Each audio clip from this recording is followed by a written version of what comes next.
Hello everybody. You see what I have here today? I have this Lincoln Cents Whitman album.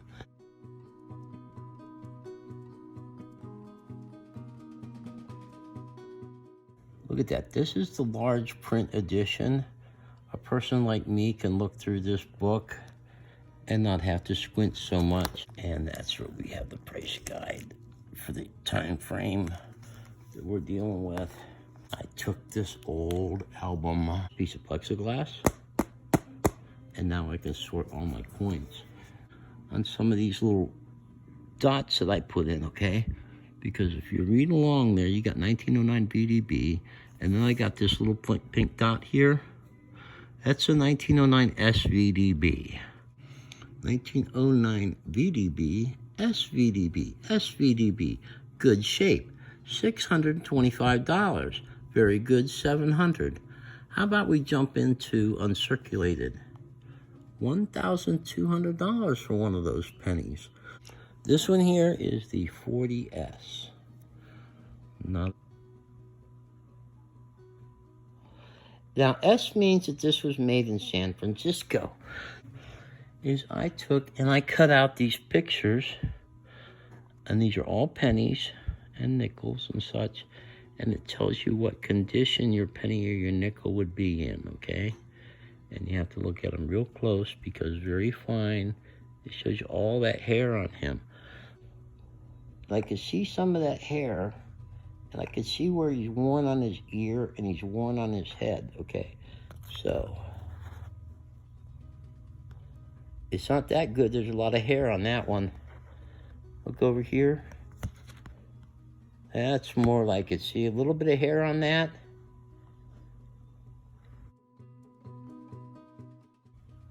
I have to say that this 42S would also be considered very good condition.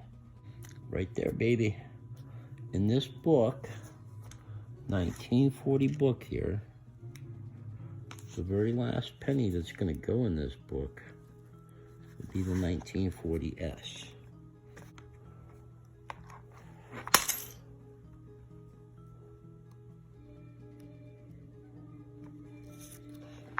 Drops right into there.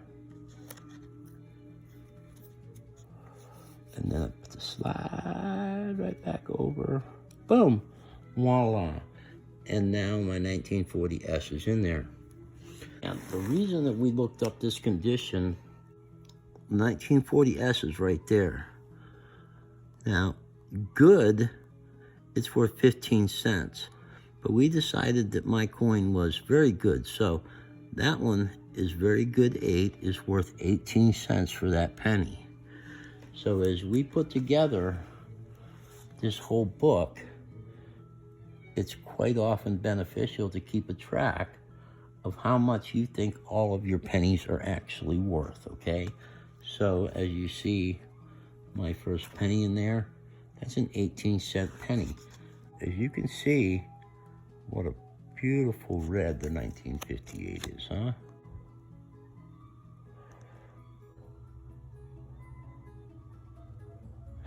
The neat thing about this, I want you to see how shiny that is, okay?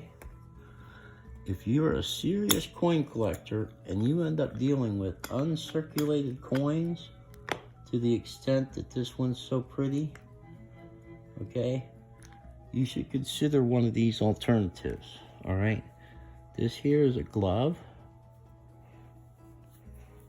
and this glove will help me be able to handle this coin without putting my grease and oils from my hands onto the coin while I put it in the book. You can use these gloves. They're really cheap to buy, white gloves. They're just white, and now I can hold that penny without getting things on it. Also, another thing that people buy sometimes, these are these little fingertip things, okay? And they go on your fingers like this. Now, you won't have to worry about touching this nice fine penny, getting grease and oil from my fingers onto it. you can ruin a penny with getting grease and oil onto it. This will be going in that newer book I was telling you about, the Lincoln Cents 1941 and on, book number 9406, an old, lovely Lincoln Cent book from 1960. And we're going to go with 1958 Philadelphia.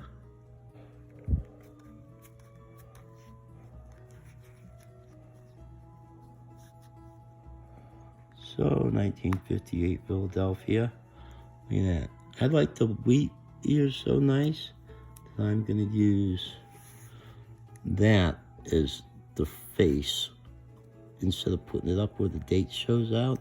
I like to get that nice shiny penny in there, because once this book's together, that'll be one of the nicest pennies that I end up putting in this book. Okay, so, and I wore my gloves. You know, I bought a whole pile of those. It's just a couple bucks. It didn't cost much at all.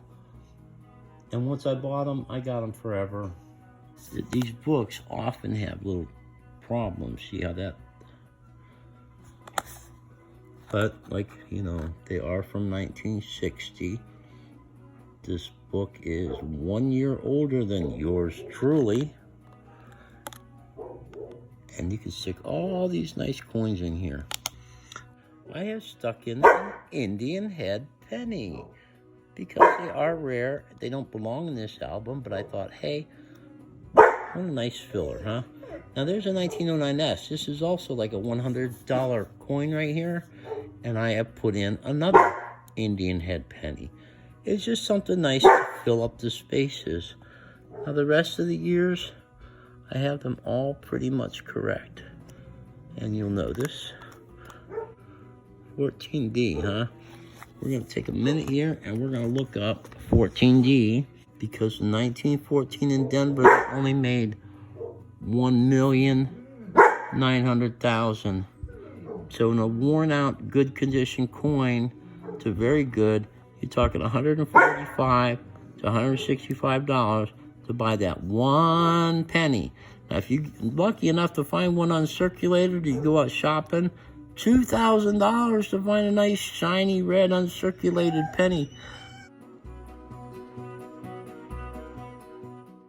I want to show you. This is the first page of the book. Some of the expensive coins are missing out of here. But what I want to show you is what I started doing here with 1909. This is a very expensive slot. That is the penny that was made 100 years later in like 2009 or 19. Yeah. And this one down here. And these are the Lincoln cents. And then I filled another one in back here, the 1922D, no mint mark. Those are a special penny that you have to have a lot of money if you get one of those. But I did my best to get the best pennies in my book as possible.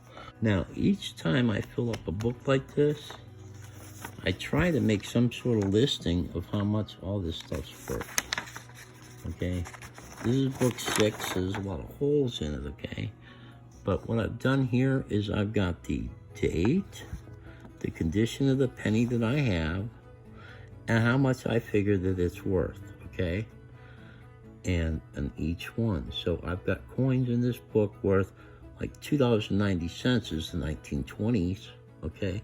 But if you look at that very first one, look at that, 16S is worth $5. 16S I have in here is worth $5. Right there is my 16S. Can you see the hair on the Lincoln a little bit on the 16S? That's a $5 penny. Oh, look at that. See, I have this whole price guide here. I haven't filled it out yet. Okay, but I printed out this blank sheet, and now I need to go through this book and go through each coin and write down how much I think they're worth. And that's the only way that I'm going to get a true value of what I think this book is worth after I go sticking my pennies in it. My very first one here, that one. Okay, that is a 1909 VDB. You see the hair on that guy's head? You see how pretty he is? I think he might have been cleaned at one time, but I have a lot of detail on 1909 VDB. 1909 VDB. Look at, can you see the VDB in the bottom? VDB was printed on there because as Victor David Brenner. 1909 VDB.